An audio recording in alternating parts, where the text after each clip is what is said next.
नमस्कार, मैं रविंद्र दादिज वास्तु आर्ट में आपका स्वागत करता हूं जी। किसी के भी अगर पितृ दोष हैं और अगर वास्तु दोष उनके अगर कारण हैं तो दक्षिण को ठीक करें, पृथ्वी तत्व को बैलेंस करें। दक्षिण को ठीक कैसे किया जाए? इस दिशा को भारी करें। यहाँ स्टोर रूम बनाएं, यहाँ लॉकर रूम बनाएं, यहाँ पर इस दिशा को सबसे ऊंचा करें। साउथ वेस्ट कोने के अंदर, वेस्ट टू साउथ वेस्ट के अंदर हमें पानी की टंकी स्थापित करें ताकि वजन रहे। इस दिशा के अंदर सबसे ऊंचा करें इसको। अगर हमारे नीचा है तो अधिक कमरों का निर्माण करके फर्स्ट फ्लोर पे, सेकंड फ्लोर पे इसको ऊंचा करें।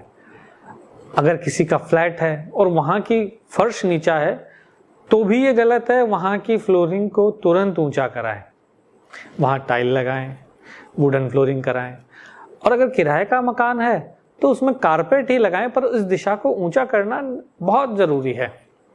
इस दिशा को भारी करें। यहाँ पानी का स्रोत रखें। अगर पानी की टंकी भरी हुई इस दिशा में रखी जाती है तो ये भी वास्तु का बहुत अच्छा उपाय है, जिससे कि आप बहुत सुगमता से इस दिशा का लाभ प्राप्त कर सकते हैं और पितरों के आशीर्वाद प्राप्त कर सकते हैं। तो पितृ दोष के उपाय क्या क्या हैं, मैं आपको बड़े सरल और सीधे उपाय बताता हूँ। देखिए, सबसे आसान उपाय ये है कि आप अपने पितरों की कृपा प्राप्ति के लिए सबसे पहले अपने माता पिता का आदेश का पालन करें, उनकी आज्ञा का पालन करें। क्योंकि आज्ञा माता पिता की सेवा करें, इससे पितृ बड़े प्रसन्न होते हैं। पीपल वृक्ष लगाने से पितरों की बड़ी शांति होती है। अगर किसी के ये दोष हैं और वो उनको ठीक नहीं कर पा रहा है तो कम से कम 11 पीपल के वृक्ष वो सार्वजनिक स्थानों पर लगाएं, पश्चिम दिशा में लगाएं। पितृदोष का सुधार के लिए आप गायों को चारा खिलाएं, कबूतरों को 7 प्रकार का अनाज खिलाएं, उससे पितृदोष की शांति होती है। पीपल वृक्ष के नीचे शनिवार के दिन तेल का दीपक जलाने से पितरों की शांति होती है। नारायण बलि कराने से भी पितरों की शांति होती है।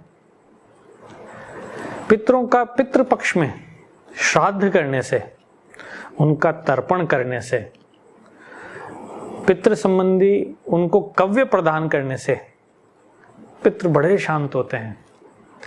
वो शांति प्रदान करके और वो हमारे घर के वास्तु दोष को भी ठीक करते हैं और इस दिशा से संबंधित जितने भी दोष हैं हमारे पितृ उनको ठीक करते हैं, आशीर्वाद प्रदान करते हैं। उस आशीर्वाद स्वरूप हमारे वो सारे दोष जो है वो सुधरना चालू हो जाते हैं।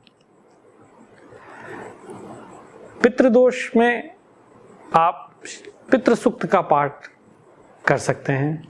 अगर संस्कृत नहीं आए तो श्राद्ध पक्ष में या अमावस्या के दिन घर के अंदर सारा दिन अगर हम YouTube के ऊपर पितृ सूक्त का पाठ अगर चलाएं, उसके साथ साथ में हम उसका उच्चारण भी करें तो हमारे पितरों की शांति होगी।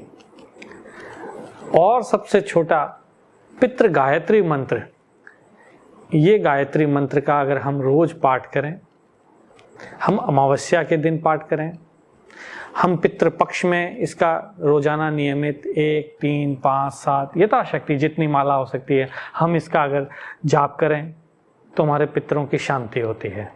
पितृ पक्ष में हम गीता का पाठ करें, हम भगवत गीता का पाठ करें तो वह पितृदोष की शांति होती है। किसी की अगर संतान नहीं हो पा रही है तो हरिवंश पुराण का अगर वो पाठ करें तो पितृदोष की शांति होती है और पुत्र और पुत्री उनको प्राप्त होते हैं। पितृदोष के अंदर गजेंद्र मोक्ष का पाठ बड़ा कारगर है। अगर हम रोजाना 1 गजेंद्र मोक्ष का पाठ करते हैं तो पितरों की शांति भी होती है और पितरों की मुक्ति भी होती है। रात्रि में अगर झूठे बर्तन छोड़ते हैं तो उससे भी पितृदोष उत्पन्न होता है। अगर हम नियमित रूप से रात्रि के झूठे बर्तन धोते हैं तो पितरों को शांति मिलती है, पितृ आशीर्वाद प्रदान करते हैं। अमावस्या के दिन, श्राद्ध पक्ष में या पितरों की पुण्यतिथि पे अगर हम खीर बना करके अगर हम उनको उसका वितरण करें, प्रसाद रूप में बांटें, या ब्राह्मण को घर बुला करके अमावस्या या इन तिथियों के अंदर अगर हम उनको भोजन कराते हैं तो पितृ आशीर्वाद प्रदान करते हैं। शालिग्राम पूजा से भी पितरों की शांति होती है। अगर हम शिव जी की पूजा करते हैं तो पितरों की शांति होती ही होती है। एकादशी का व्रत करने से भी पितरों की शांति होती ही होती है। पितृदोष के क्या कारण है? अगर कोई व्यक्ति उसकी आत्मा अतृप्त रह जाती मृत्यु के समय, या मृत्यु होने के बाद उनके पौत्र उनके बेटों का सेवा नहीं करते हैं, सत्कार नहीं करते हैं, या पिता के जिंदा रहते, माता के जिंदा रहते वो उनकी सेवा नहीं करते हैं, उनको परेशान करते हैं, उनको दुख देते हैं, उनके पितृदोष तो होता ही होता है। उन्हीं के आप देखिए, संतान की बाधा रहती है, धन की बाधा रहती है, विवाह के अंदर बाधा रहती है। ये सारे पितृदोष के ही कारण है। श्राद्ध पक्ष में जो ये 16 दिन का समय है, इन दिनों में अगर चाहे हमारे कोई ज्ञात पितृ हो या अज्ञात पितृ हो, हमें सबका तर्पण करना चाहिए। अमावस्या के दिन जो अज्ञात भी हैं, हमें ब्राह्मण को बुला करके और उनका श्राद्ध निकालना चाहिए। ये 16 दिन जो है ये पितरों के लिए बड़े अहम है।